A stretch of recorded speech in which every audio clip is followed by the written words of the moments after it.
نحمده ونصلي ونسلم على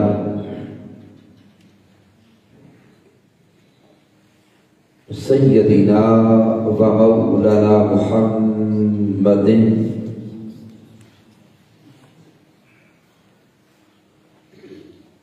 نبي الأمين المكين الكريم الرؤوف الرحيم. أما بعد فأعوذ بالله من الشيطان الرجيم.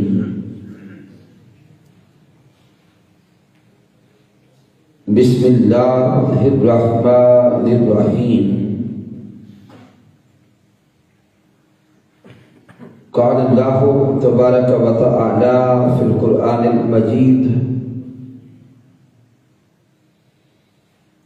فلا اقسم بمواقع النجوم وإنه لقسم لو تعلمون عظيم إنه لقرآن كريم. صدق الله مولانا العظيم. إن الله وملائكته يصلون على النبي يا أيها الذين آمنوا صلوا عليه وسلموا تسليما. اللهم صل على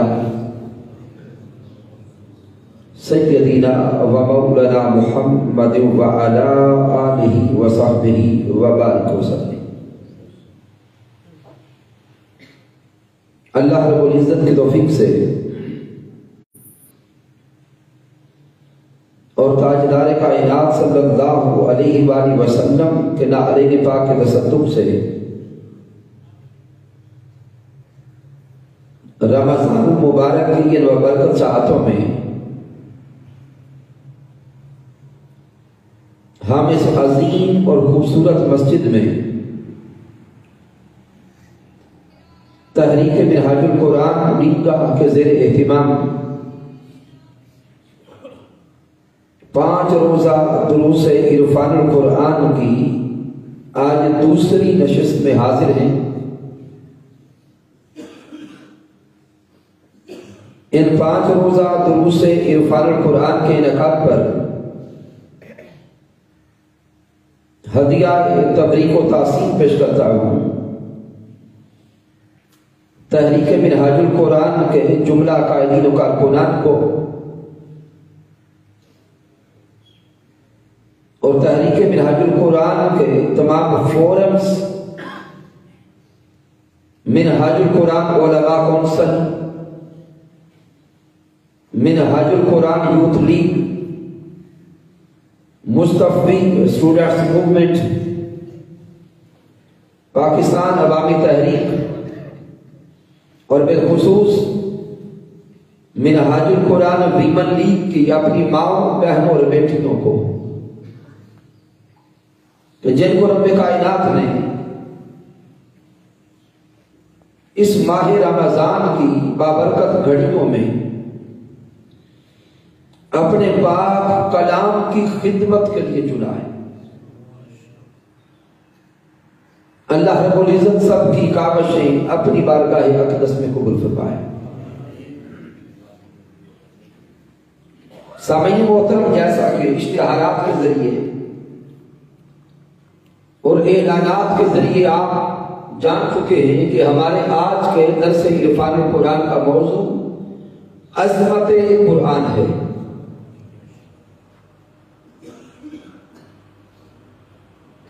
اللہ رب العزت نے اس روئے زمین پہ انسان کو بھیجا ہے اور مالک کائنات نے انسان کو اس زمین پہ بھیج کر ساتھ ہی ہدایت انسانی کا سلسلہ بھی شروع فرما دیا. اور مالک کائنات نے ہدایت انسانی کے لیے کم و بیش 1,24,000 انبیاء کرام مبعوث فرمائے. پھر ان انبیاء کرام کو دستور حیات کے طور پر میرے اللہ نے صحائف بھی عطا فرمائے اور الہامی کتب بھی عطا فرمائے. حضرت آدم علیہ السلام سے لے کر نبی آخر الزمان تاجدار کائنات صلی اللہ علیہ وآلہ وسلم تک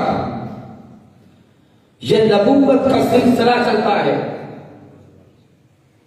مالک کائنات دستور حیات کے طور پر زندگی گزارنے کے اصول و قوانین کے طور پر انبیاء کو صحیفے بھی عطا فرماتا ہے، آسمانی کتب بھی عطا فرماتا ہے. ان آسمانی کتب میں آپ نے نام سنے اور پڑھے ہوں گے. تورات بھی ہے، زبور ہے، انجیل ہے اور قرآن مجید فرقان حمید ہے. سامعین، اگر ان جمیع آسمانی صحائف کو دیکھیں اور ساری کی ساری آسمانی کتب کو دیکھیں تو سب سے اعلیٰ کتاب قرآن مجید فرقان حمید نظر آتی ہے. اس قرآن مجید کی عظمت کا اندازہ اس جہت سے بھی نکالیں کہ یہ قرآن اللہ کا کلام ہے. یہ قرآن رب کائنات کا کلام ہے. اس قرآن کو لانے والا فرشتہ حضرت جبرائیل علیہ السلام، یہ فرشتہ سب فرشتوں میں اعلیٰ. جس مہینے میں یہ قرآن اتارا گیا، شہر رمضان الذی انزل فیہ القرآن، یہ ماہ رمضان سب مہینوں میں اعلیٰ. اور جس نبی پر، جس رسول پر، جس ذات پر یہ قرآن اتارا گیا وہ نبی آخر الزمان تاجدار کائنات حضرت محمد مصطفیٰ سب انبیاء میں اعلیٰ اور سب رسولوں میں اعلیٰ. اور جس امت کے لیے یہ قرآن اتارا گیا وہ امت مصطفیٰ ساری امتوں میں اعلیٰ ہے.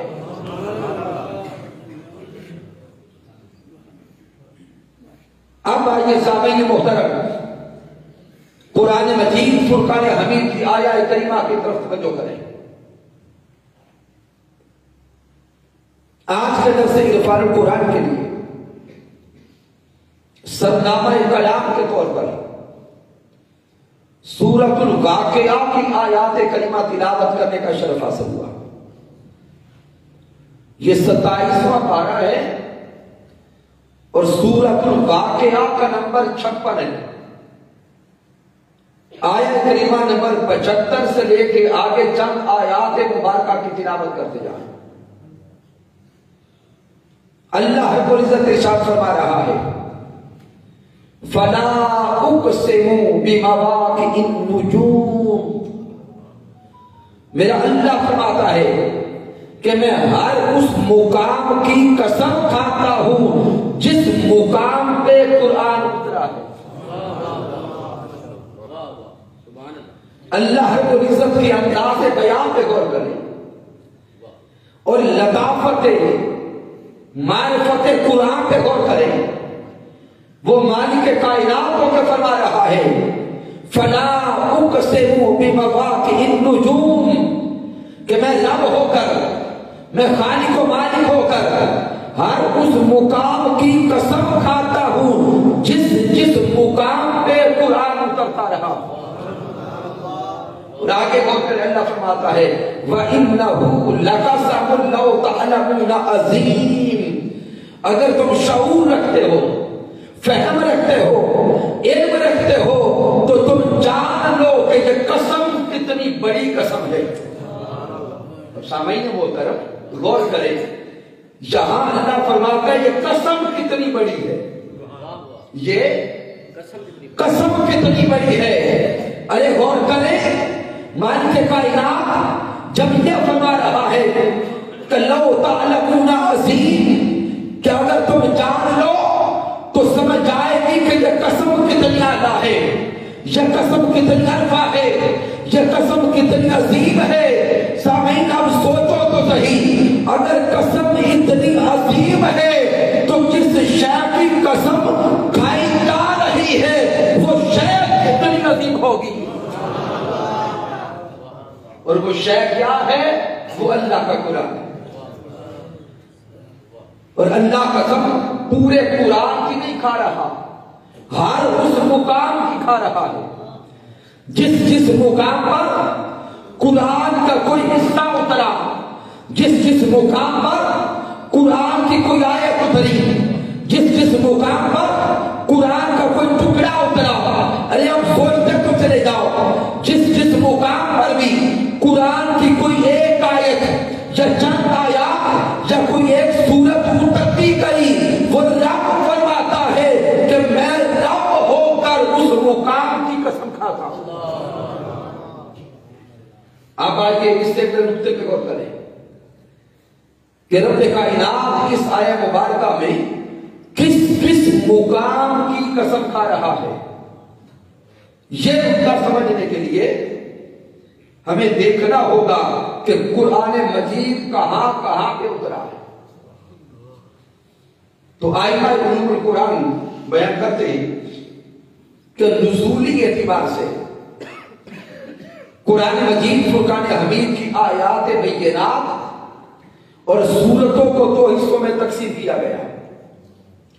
وہ آیات کریمہ اور سورتیں جو ہجرت مدینہ سے پہلے اتری، ان آیات اور سورتوں کو مکی سورتیں کہتے ہیں، اور وہ آیات اور سورتیں جو ہجرت مدینہ کے بعد اتری، ان آیات اور سورتوں کو مدنی سورتیں کہتے ہیں۔ تو سامعین جو راز ہمارے سامنے آ رہا ہے کہ جب تک میرے مصطفیٰ مکہ المکرمہ میں رہے تب تک قرآن مکہ میں اترتا رہا۔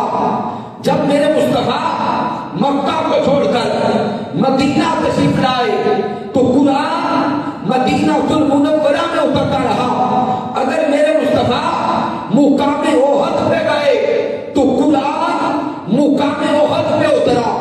اگر میرے مصطفیٰ مقام خندق پہ گئے تو قرآن مقام خندق پہ اترا۔ اگر میرے مصطفیٰ جبل نور پہ گئے تو قرآن جبل نور پہ اترا۔ اگر میرے مصطفیٰ حجرات ازواج پہ گئے تو قرآن حجرات ازواج میں اترا۔ ارے دیکھتے جاؤ، جدھر جدھر پیارے مصطفیٰ جاتے ہیں ادھر ادھر اللہ کا قرآن آتا ہے۔ جہاں جہاں مصطفیٰ جاتے ہیں، جہاں جہاں پیارے مصطفیٰ جاتے ہیں وہاں وہاں اللہ کا کلام آتا ہے، اللہ کا قرآن آتا ہے۔ اور رب کائنات فرما رہا ہے فلا اقسم بمواقع النجوم، کہ میں ہر اس مقام کی قسم کھاتا ہوں جہاں پہ قرآن اتارا گیا۔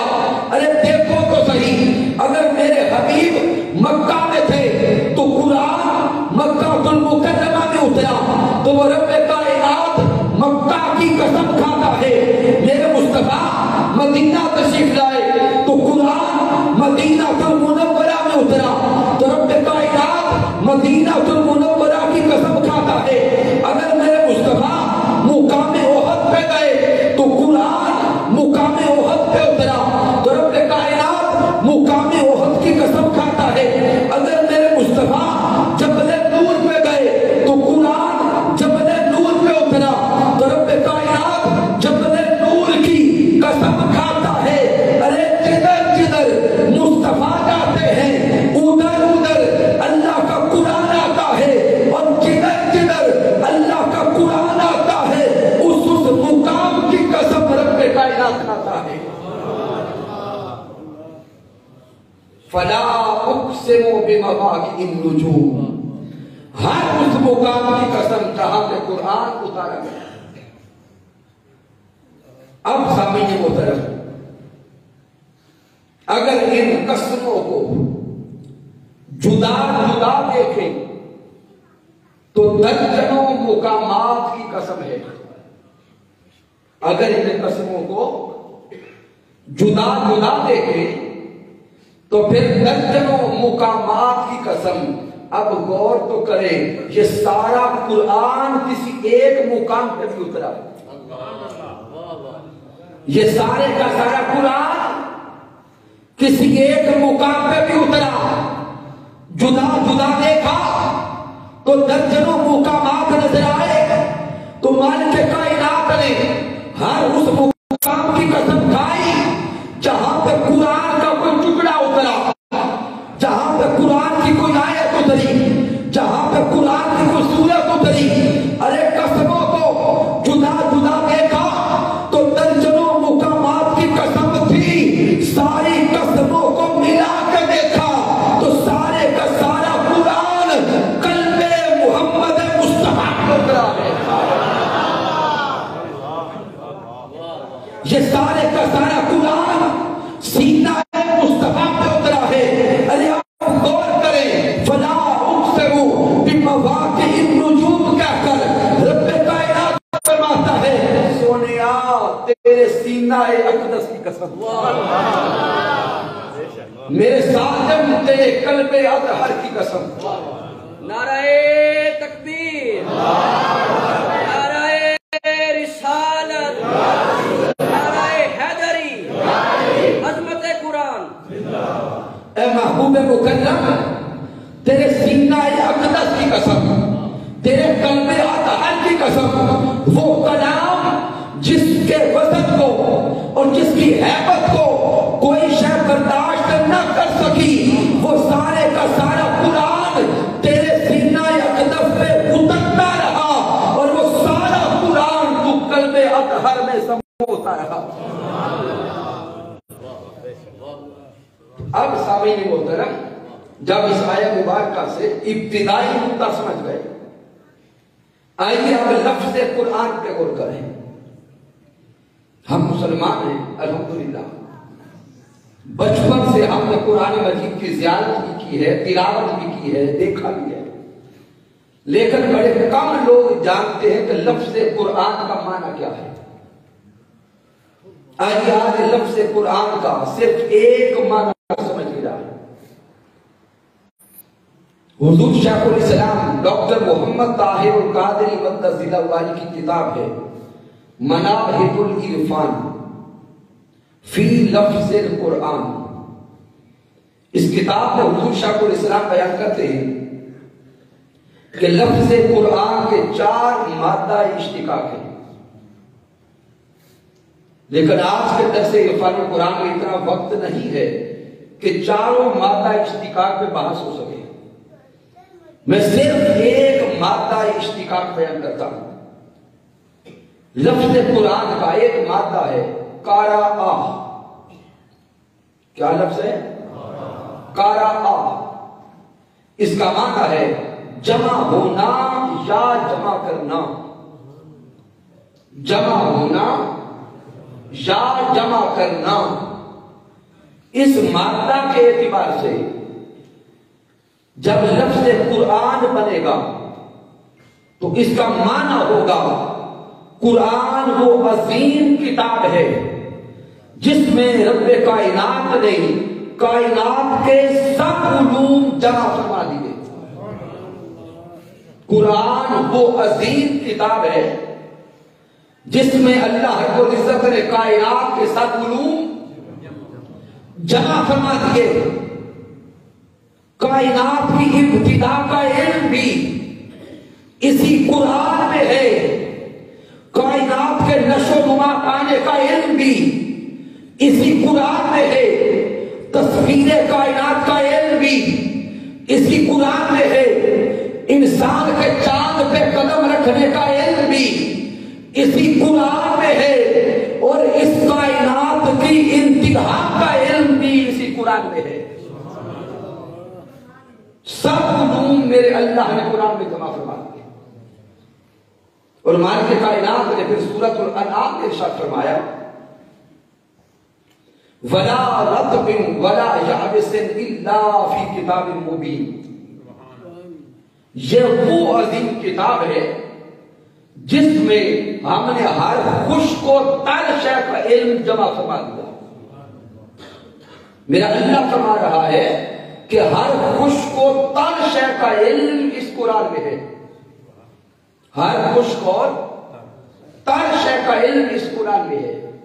سامعین محترم، اسی آیت مبارکہ کو بنیاد بنا کر جب مسلمانوں نے یہ تصور پیش کیا کہ ہر شے کا علم قرآن میں ہے، تو غیر مسلم جو سائنسدان ہیں، مستشرقین ہیں، معترضین ہیں، ناقدین ہیں، انہوں نے جب اس آیت کریمہ کو پڑھا تو وہ آپس میں اکٹھے ہو کے کہتے ہیں کہ معاذ اللہ، ہمیں قرآن پہ اعتراض کرنے کا راستہ مل گیا کہ مسلمانوں کا دعویٰ ہے اسی آیت مبارکہ کو بنیاد بنا کر کہ کائنات کی ہر خشک و تر شے کا علم اس قرآن میں ہے، ہر شے کا علم کلام مجید میں ہے. تو غیر مسلم سائنسدان دنیا کی اشیاء پہ تحقیق کرنے لگے، ریسرچ کرنے لگے. انہوں نے سوچا کہ ہم ایک ریزلٹ دیں گے کہ دنیا کی ہر شے صرف خشک و تر نہیں، کچھ اور بھی موجود ہے. لیکن جب غیر مسلم سائنٹسٹ تجربات کرتے رہے، مشاہدات کرتے رہے، تو جو نظریہ انہوں نے بھی قائم کر کے بیان کیا، وہ کئی سالوں کی تحقیق کے بعد اس نتیجہ پہ پہنچ کر یہ جملے بیان کرتے ہیں کہ جب ہم نے دنیا کی اشیاء میں تحقیق کی تو دنیا کی ہر شے یا تو ہمیں خشک نظر آئی، دنیا کی ہر شے یا تو ہمیں تر نظر آئی، دنیا کی ہر شے یا خشک و تر کا مرکب نظر آئی. تو وہ غیر مسلم جن کی ریسرچ کی ابتدا تو اعتراض پر تھی، جب ریزلٹ دیتے ہیں آخری جملہ سبمٹ کرتے ہوئے کہتے ہیں کہ اس آیت مبارکہ پر تحقیق کرتے کرتے ہم اس نتیجہ پر پہنچے ہیں کہ یہ کلام دنیا کے کسی انسان کا نہیں لگتا ہے کہ یہ کلام اسی کا ہے جس نے خود اس کائنات کو وجود بخشا ہے. اور اسی آیت مبارکہ پہ تحقیق کر کے کئی غیر مسلم تاجدار کائنات کی غلامی میں آئے اور کلمہ پڑھ کے مسلمان ہو گئے. کیوں؟ کہ اللہ رب العزت نے کائنات کی ہر شے کا علم اس کلام مجید میں جمع فرما دیا. پھر رب کائنات ارشاد فرماتا ہے تبیانا لکل شیء، کہیں اللہ فرماتا ہے فصلناہ تفصیلا. گویا رب کائنات پیغام یہ دے رہا ہے کہ دنیا میں علم چاہنے والوں، تحقیق کرنے والوں اور علم کی جستجو رکھنے والوں، اگر تم علم چاہتے ہو تو اس قرآن سے جڑتے جاؤ. اس کائنات کی ابتدا، بگ بینگ تھیوری کا علم بھی اسی قرآن میں ہے، کائنات کے فروغ پانے کا علم بھی اسی قرآن میں ہے، تسخیر کائنات کا علم بھی اسی قرآن میں ہے. اگر تم میڈیکل سائنس سے تعلق رکھتے ہو تو جان لو میڈیکل سائنس کا علم اس قرآن میں ہے، بائیو کا علم اس قرآن میں ہے، کیمسٹری کا علم اس قرآن میں ہے، فزکس کا علم اس قرآن میں ہے، کمپیوٹر سائنس کا علم اس قرآن میں ہے. اور اگر پڑھتے چلے جاؤ کائنات کا اینڈ کب ہوگا، اس اینڈ کا علم بھی اسی قرآن میں ہے. ارے قرآن سے جڑتے جاؤ، جو علم چاہتے جاؤ کہ وہ نصیب ہوتا چلا جائے گا. آپ اگر کوئی جوان کرے اور کسی بزرگ کے ذہن میں یہ سوال آئے کہ بھئی ہمارے گھر میں تو 1 درجن کے قریب قرآن کے نسخے موجود ہیں، ساری زندگی سے قرآن پڑھا بھی ہے، لیکن ہمیں تو آج کا اس سے میڈیکل سائنس نظر نہیں آئی، ہمیں تو آج تک اس سے کمپیوٹر سائنس کا علم نظر نہیں آیا۔ تو سامعین محترم، اپنے دل پہ ہاتھ رکھ کے اپنے من میں جان کے سوچے تو صحیح کہ ہم نے اس قرآن سے رشتہ جوڑا کتنا ہے، ہم نے اس قرآن سے تعلق مضبوط کتنا کیا ہے، ہم نے اس قرآن مجید کو صرف ثواب کی کتاب سمجھ کے پڑھا ہے، ہم نے اس قرآن کی تلاوت کی صرف ثواب اکٹھا کرنے کے لیے اور سمجھ نہیں کہ یہ قرآن مجید اور یہ کلام حمید صرف ثواب کی کتاب بن کے نہیں اترا، ارے یہ قرآن تو زندگیاں بدلنے آیا ہے، یہ قرآن تو صحیفہ انقلاب بن کے آیا، یہ قرآن تو دستور حیات بن کے آیا۔ ہم نے اس قرآن سے نہ علم لیا، نہ فیض لیا، نہ جستجو لی، نہ اس سے زندگی بدلنے کا دستور لیا، ہم نے صرف پڑھا ہے رٹے لگا کر کے ثواب کے پہاڑ اکٹھے کر لے۔ تو جو لینا چاہا وہ تو ملتا رہا، جو لینا چاہا وہ تو ملتا رہا، لیکن جس کے لیے قرآن آیا تھا وہ ہم نے لینے کا سوچا ہی نہیں۔ تحریک منہاج القرآن کے پلیٹ فارم سے یہ دروس عرفان القرآن دعوت فکر دینے کے لیے ہے، ایک سوچ اور ایک شعور دینے کے لیے ہے کہ آئیں اس قرآن مجید سے اس طرح جڑ جائیں جس انداز سے جڑنے کا حق ہے، اور پھر اس قرآن مجید سے کس کس شے کا علم نصیب ہوتا۔ یہاں تک تو ابھی میں نے چند علوم کی بات کی ہے۔ حضرت عبداللہ ابن عباس رضی اللہ تعالی عنہ کے قول پہ غور کریں۔ حضرت عبداللہ ابن عباس رضی اللہ تعالی عنہ فرماتے ہیں، اور یہ کلمات اپنے دل کی تختی پہ جانتے ہوئے لکھ کے جائیں۔ آپ فرماتے ہیں لو دعا لی اقال بعیر لوجدته فی کتاب اللہ۔ حضرت عبداللہ ابن عباس فرماتے ہیں کہ اگر میرے اونٹ کی رسی بھی گم ہو جاتی، ہائے ہائے، اگر میرے اونٹا بولے گے اونٹ کی رسی بھی گم ہو جاتی تو وہ اونٹ کی رسی تلاش کرنے کے لیے میں گلیوں کے چکر نہیں لگاتا، وہ اونٹ کی رسی تلاش کرنے کے لیے جانوروں کے پیچھے نہیں دوڑتا، وہ اونٹ کی رسی تلاش کرنے کے لیے جنگلات کے پھیرے نہیں لگاتا، اپنے گھر بیٹھ کر اللہ کا قرآن کھول کے بیٹھ جاتا۔ لوجدته فی کتاب اللہ، اللہ کا قرآن مجھے یہ بھی بتاتا ہے کہ میرے اونٹ کی رسی کہاں سے ملے گی۔ اگر اس کلام سے رشتہ مضبوط ہو جائے تو نجی زندگی کی بھی ہر رہنمائی یہ قرآن کرتا ہے، ہر سطح کی رہنمائی قرآن سے ہوتی ہے۔ اور پھر حضرت امام شافعی رحمت اللہ تعالی علیہ فرماتے ہیں، جب حضرت امام شافعی کے دور میں معترضین نے علم قرآن پہ اعتراض کیا تو حضرت امام شافعی نے چیلنج کے طور پہ جملے ارشاد فرمائے۔ آپ فرماتے ہیں سلونی اما شئتم، سلونی اما شئتم، سلونی اما شئتم۔ ارے علم قرآن پہ اعتراض کرنے والوں، آؤ جو سوال کرنا چاہتے ہو مجھ سے کرو،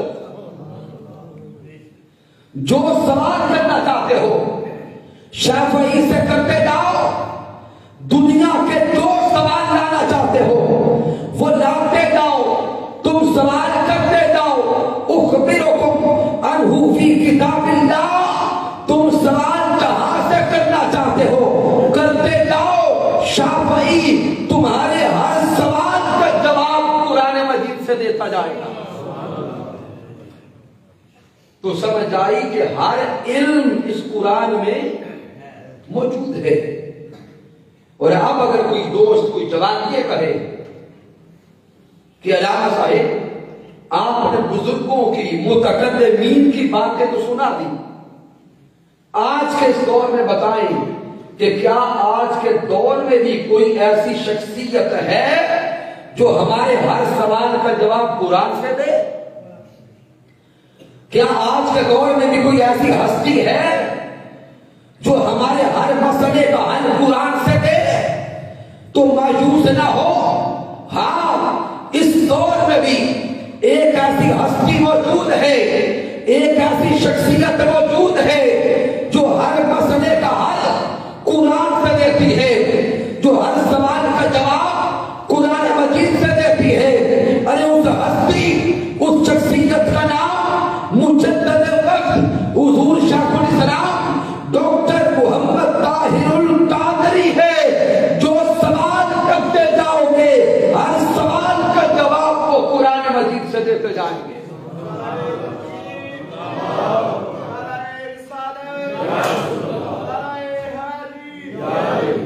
اور اگر پھر بھی کوئی کہے کہ علامہ صاحب یہ تو جذباتی جملے، اس پر دلیل کیا ہے، تو حضور شیخ الاسلام کی علوم القرآن پہ درجنوں کتب اٹھا کے دیکھیں، اور بالخصوص قرآنی انسائکلوپیڈیا، قرآنی انسائکلوپیڈیا اٹھائیں، اس کی تلاوت کریں، اس میں غور و فکر کریں۔ حضور شیخ الاسلام نے کم و بیش 5000 علوم قرآن مجید سے ثابت کر دیے۔ اب آئیے سامعین محترم، آج کے درس عرفان القرآن کا آخری حصہ جس پہ آپ نے توجہ نہ کرنا چاہے تب بھی ہو جائے گی۔ کیوں؟ آج کے درس عرفان القرآن کا یہ جو آخری حصہ ہے اس کا تعلق آپ کی صحت سے، اور ہر بندہ اور کچھ لے جانا لے صحت ضرور لینا چاہتا ہے، اور ہم تو اپنی صحت کے لیے اتنے فکر مند رہتے ہیں کہ ڈاکٹر کہے کہ کھانا چھوڑ دو، ہم کھانا ہی چھوڑ دیتے۔ ڈاکٹر کہے کہ پاگلوں کی طرح صبح اٹھ کے دوڑنا شروع کر دو، دوڑنا شروع کر دیتے۔ کیوں؟ ہمیں صحت بڑی عزیز ہے، اچھی بات ہے، ہونی چاہیے، لیکن آئیے اس قرآن مجید فرقان حمید کی عظمت کے ایک عظیم پہلو کی طرف غور کریں۔ اس قرآن کا ایک نام ہے حکیم۔ نام کیا ہے؟ حکیم۔ اگر آپ سے سوال کروں کہ حکیم ہم اپنے معاشرے میں کسے کہتے ہیں تو کیا جواب آئے گا؟ وہ جو بیماروں کا علاج کرے،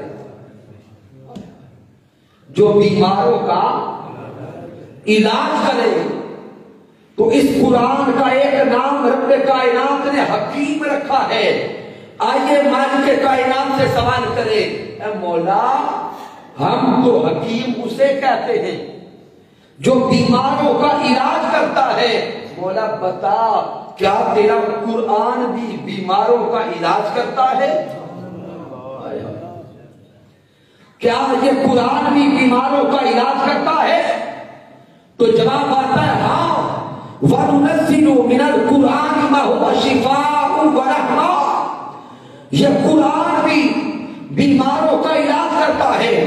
ارے بیماروں، اگر تندرستی چاہتے ہو تو اس قرآن سے جڑ جاؤ۔ ارے بیماروں، اگر صحت چاہتے ہو تو اس قرآن سے جڑ جاؤ۔ اگر شفا چاہتے ہو اس قرآن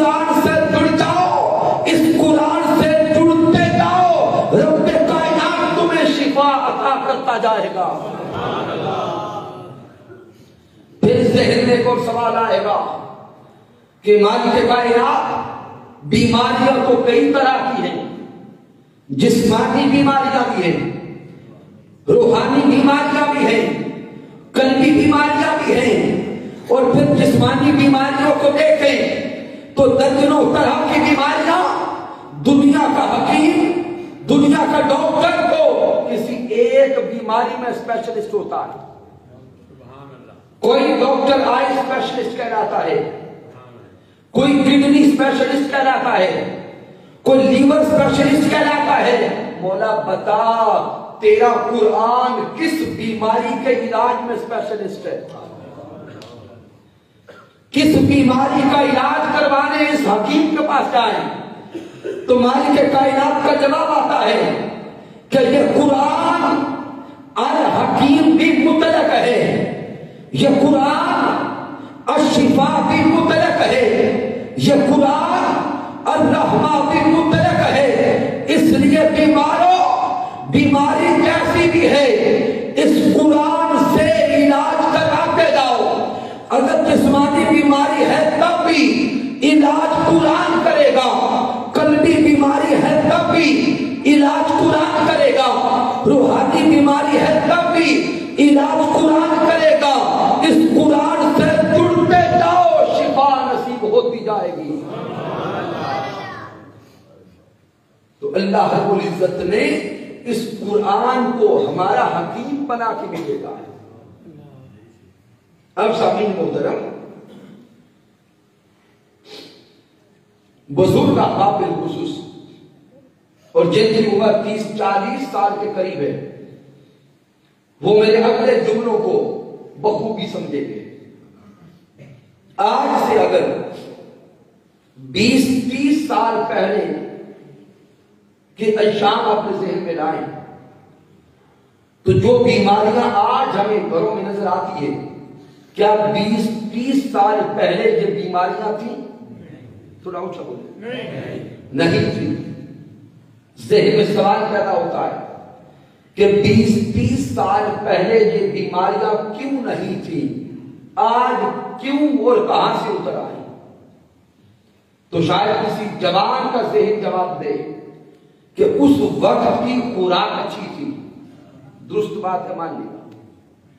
شاید کوئی کہے کہ اس وقت کے لوگ ایکسرسائز بڑی کرتے تھے، یہ بھی اچھی بات ہے، مان لیا۔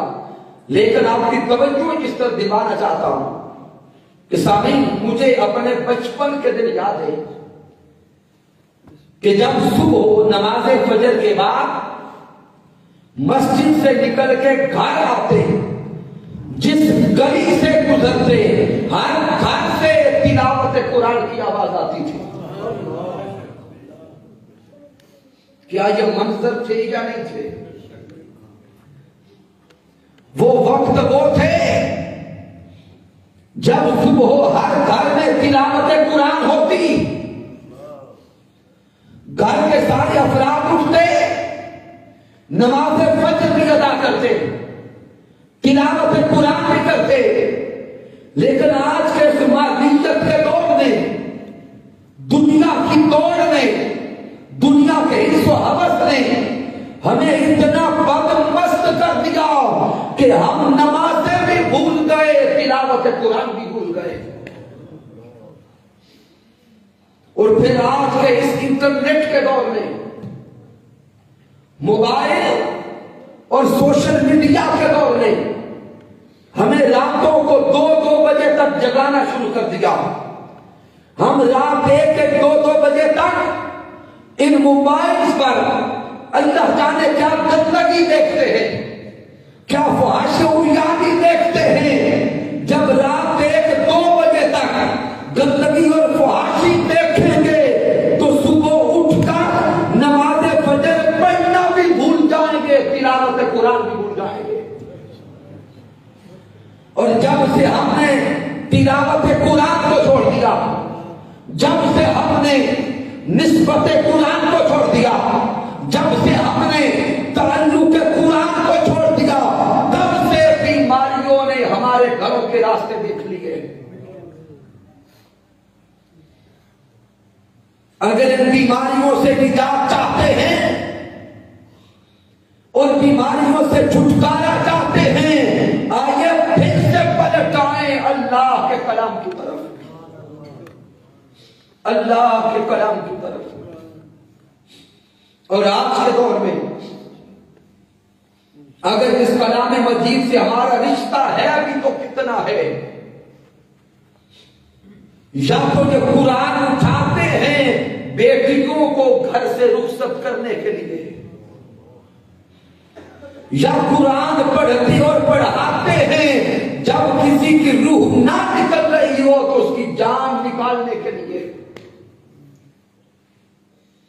جب کوئی حالت نظام میں ہو اس کی روح نہ نکل رہی ہو تب قاری صاحب کو بلاتے ہیں کہ قاری صاحب آئیں ہمارے گھر میں قرآن تلاوت کریں تاکہ اس کی جان نکل جائے۔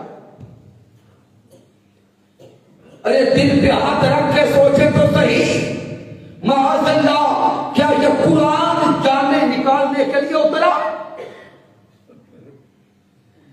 کیا یہ قرآن اس لیے اترا ہے کہ ہم تلاوت کریں اور روح نکل جائے؟ اللہ کی عزت کی قسم یہ قرآن تو وہ عظیم کتاب ہے جو مردوں کو بھی زندگی عطا کرتی ہے،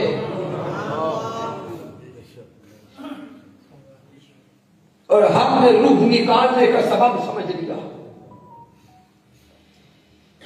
اور بیٹی کی رخصتی کے موقع پر آخری لمحے کسی بابا جی کو یاد آتا ہے کہ قرآن بھی لانا تھا، پھر کوئی بزرگ چیخ کے کہتے ہیں کہ بیٹا دوڑو قرآن اٹھا کے لاؤ، بہن کو اس قرآن کے سائے میں رخصت کرو۔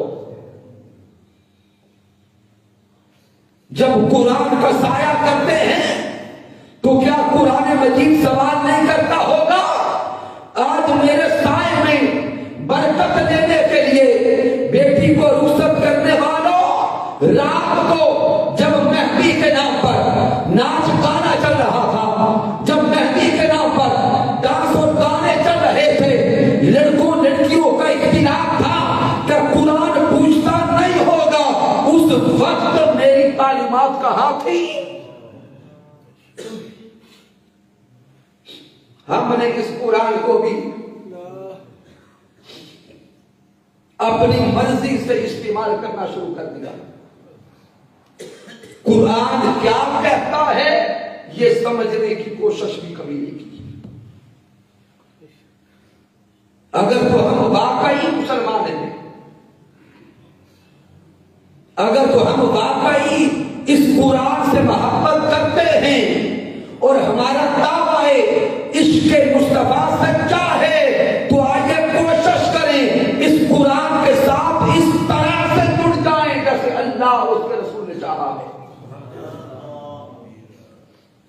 قرآن مجید فرقان حمید کی تلاوت بھی کریں، اس قرآن کو ترجمہ کے ساتھ پڑھیں، اس سے شعور لیں، علم لیں، فہم لیں، اور پھر جو قرآن کہتا ہے اس کے مطابق اپنی زندگیوں کو ڈالتے چلے گا۔ اور آخری جو پیغام کو جملے دینے لگا کہ اگر کوئی میڈیکل سائنس کو پڑھنے والا جوان ابھی تک اس کا ذہن اڑا ہو یہ قرآن شفا ہے، وہ کہے اعتقادی طور پہ تو مان گئے لیکن تجرباتی اور مشاہداتی طور پہ بھی دکھائیں کہ قرآن شفا کیسے ہے، تو آج کا یہ دور جو سائنس کا دور ہے، اس لیے آخری دلیل اس سائنس کی دینے لگا۔ سامعین، آج کے دور میں جو بڑے بڑے ہاسپٹلز ہیں ان ہاسپٹلز کے اندر ایک وارڈ قائم کیا جا رہا ہے جس وارڈ کا نام ہے قرآنک تھراپی وارڈ۔ وارڈ کا ٹائٹل کیا ہے؟ بولیں گے قرآنک تھراپی وارڈ۔ اور میری موجودہ معلومات کے مطابق پاکستان سے 2 ہاسپٹلز، پنک ہاسپٹل اسلام آباد اور سروسز ہاسپٹل لاہور، ان ہاسپٹلز کے اندر یہ وارڈ قائم ہو چکے اور میڈیکل پروفیسرز اور میڈیکل اسپیشلسٹ یہ کہتے ہیں کہ اس وارڈ میں ان مریضوں کو داخل کیا جاتا ہے جن کا علاج کر کر کے ہم تھک جاتے ہیں، جن مریضوں کا علاج کر کر کے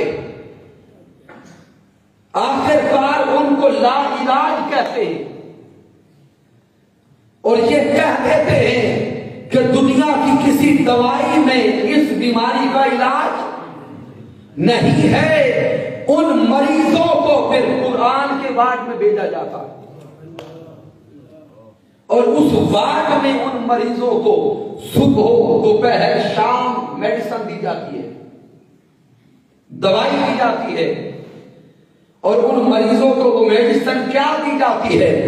صبح دوپہر شام ان مریضوں کو پھر اللہ کا قرآن سنایا جاتا ہے، اللہ کا قرآن سنایا جاتا ہے۔ میڈیکل ڈاکٹرز کہتے ہیں کہ اس وارڈ کے اندر پھر ان مریضوں کو صبح دوپہر شام ہیڈ فون لگا کر انہیں کہتے ہیں آنکھیں بند کر لو اور انہیں سورۃ الرحمن کی تلاوت سنائی جاتی ہے، سورۃ الرحمن کی تلاوت سنائی جاتی ہے۔ ڈاکٹرز نے ریٹن دیا ہے اور کئی انٹرویوز آ چکے ہیں کہ وہ بیماری جس کا علاج دنیا کی کسی میڈیسن میں نہیں تھا، وہ بیماری جس کا علاج دنیا کے کسی ڈاکٹر کے پاس نہیں تھا، وہ بیماری جس کا علاج دنیا کے کسی حکیم کے پاس نہیں تھا، جب اس کا علاج اللہ کے کلام سے کروایا، قرآن مجید سے کروایا، وہ جو لا علاج تھے ان کو بھی شفا ملی تو اللہ کے قرآن سے ملی ہے۔ اللہ کے قرآن سے ان کو شفا نصیب ہو گئی، سوائے قرآن سے شفا نصیب ہو گئی، تعلق بالقرآن سے شفا نصیب ہو گئی۔ تو سامعین محترم، تھوڑا اپنے آپ سے سوال کر کے تو دیکھیں، کیا ہم نے قرآن سننے کے لیے، قرآن پڑھنے کے لیے، قرآن سمجھنے کے لیے یہ انتظار کرنا ہے کہ بڑی بڑی بیماریاں لگ جائیں اور ہمیں اٹھا کے اس وارڈ میں پہنچایا جائے، کیا تب قرآن سنیں گے؟ کیا تب جا کے قرآن سے رشتہ جوڑیں گے؟ تاکہ آج کا درس عرفان القرآن سے یہ سوچ لے کے جائیں اور یہ پختہ ارادہ لے کے اٹھیں کہ آج سے ہی تلاوت قرآن میں شروع کر دیں گے اور ساتھ ترجمہ قرآن بھی شروع کر دیں گے، اور پختہ نیت کر لیں، ارادہ کر لیں کہ کم از کم ایک مرتبہ ترجمہ کے ساتھ قرآن مجید فرقان حمید کی تلاوت کر لیں۔ ان 5 روزہ دروس عرفان القرآن کے انعقاد پر بار دیگر میں مبارکباد پیش کرتا ہوں تحریک منہاج القرآن ڈنگا کے جمی قائدین و کارکنان کو، اور پھر سامعین محترم، ابھی 2 دنوں کے بعد عشرائے اعتکاف کا آغاز ہو رہا ہے۔ حرمین شریفین کے بعد دنیا کا سب سے بڑا اعتکاف پاکستان کی سرزمین پہ ہوتا ہے۔ مکہ المکرمہ اور مدینہ المنورہ کے بعد وہی فیض سرزمین پاکستان پہ آتا ہے، اور حضور داتا علی حجویری کی نگری میں حضور شیخ الاسلام ڈاکٹر محمد طاہر القادری مدرسہ والی کی صحبت میں آنسوؤں کی بستی سجتی ہے، عاشقوں کا شہر سجتا ہے، جہاں پہ 10 دنوں کے لیے اللہ کی دید کے تمنائی اور اللہ کی ملاقات کے لیے دن رات رونے والے اس آنسوؤں کی بستی میں جاتے ہیں اور صبح و شام اپنے مولا کو راضی کرتے ہیں۔ وقت کے مجدد عظیم ولی کامل شیخ کامل حضور شیخ الاسلام دن رات تربیت کرتے ہیں اور بتاتے ہیں کہ وہ مولا ملے گا کیسے، اس مولا کی ملاقات کیسے نصیب ہوگی، اس مولا کی دید کیسے نصیب ہوگی۔ اور ہم نے دیکھا کہ اس شہر اعتکاف میں جا کر ہزاروں لوگوں کی زندگیاں بدل گئی، درجنوں لوگ ایسے ہوتے ہیں جن کو تاجدار کائنات صلی اللہ علیہ وسلم کا دیدار نصیب ہوتا۔ سامعین، اللہ بہتر جانتا ہے کہ اگلا سال آئے، رمضان تو آئے، شاید ہم نہ ہو، پتہ نہیں اس مرد کامل کی صحبت و سنگت پھر ملے یا نہ ملے، پھر شاید زندگی موقع دے یا نہ دے کہ اس مرد کامل کی صحبت کی ایام نصیب ہو سکے۔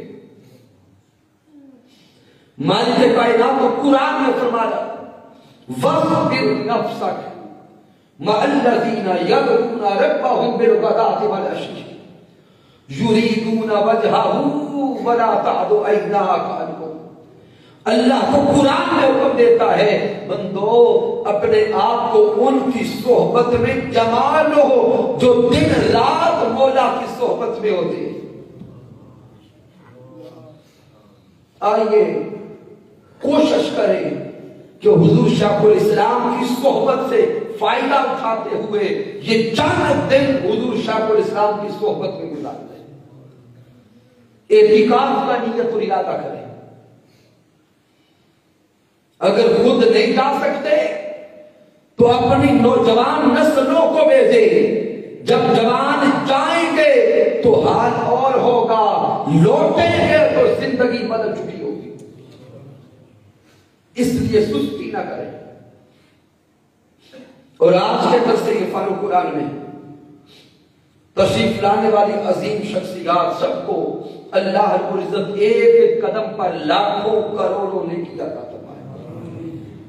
بالخصوص محترم میاں محمد عارف صاحب، محترم صوفی محمد وارث صاحب صدر تحریک منہاج القرآن جوڑا، محترم علامہ افضال مسعود چشتی صاحب، محترم حاجی محمد اسلم زرگر صاحب، محترم حافظ محمد وقاص صاحب، شاگرد رشید حضور شیخ الاسلام محترم علامہ مجاہد حق نواز صاحب، محترم رجب علی چشتی صاحب، محترم ماہر رشید احمد صاحب اور شاگرد رشید حضور شیخ الاسلام محترم علامہ نجیب اکرم صاحب اور تشریف لانے والی کثیر تعداد میں مائیں بہنیں اور بیٹیاں، اللہ رب العزت سب کا تشریف لانا اپنی بارگاہ اقدس میں قبول فرمائے۔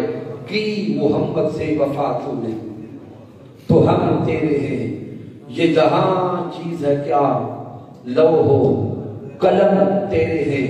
سامعین محترم، کل ان 5 روزہ دروس عرفان قرآن کی تیسری نشست کا انعقاد ہوگا، جس میں عظیم اسکالر، عظیم عالم دین حضور شیخ الاسلام ڈاکٹر محمد طاہر القادری مقدس والی کے لاڈلے شاگرد، ہم سب کی رہنمائی کرنے والے عظیم اسکالر محترم حضرت علامہ صاحبزادہ ظہیر احمد نقشبندی صاحب تشریف لائیں گے۔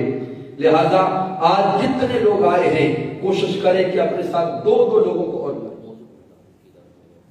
اور کل کا موضوع انتہائی اہمیت کا حامل ہے، عقیدہ علم غیب۔ لہذا کوشش کریں جتنے لوگ آج آئے ہیں اپنے ساتھ کم از کم 2 ساتھیوں کو اور لے کر آئے، تاکہ یہاں سے علم بھی ملے، روحانیت بھی نصیب ہو، اور تاجدار کائنات صلی اللہ علیہ وسلم کے ساتھ تعلق عشق بھی نصیب ہو۔ میں نے جو کچھ بیان کیا، اگر اس میں کوئی کمی ہے، کوئی کجی ہے، کوئی غلطی ہے، تو مجھے ناچیز کی طرف سے رب کائنات معاف فرما دے۔ اگر اس میں کوئی اچھائی اور کمال ہے تو اللہ کی عزت کی قسم میرا کوئی کمال نہیں، یہ اللہ کا کرم ہے، آقا علیہ السلام کی رحمت ہے، اور میرے قائد، میرے مربی، میرے استاذ حضور شیخ الاسلام ڈاکٹر محمد طاہر القادری مدد اللہ علیہ کی صحبت کا فیضان ہے۔ وما علینا الا البلاغ۔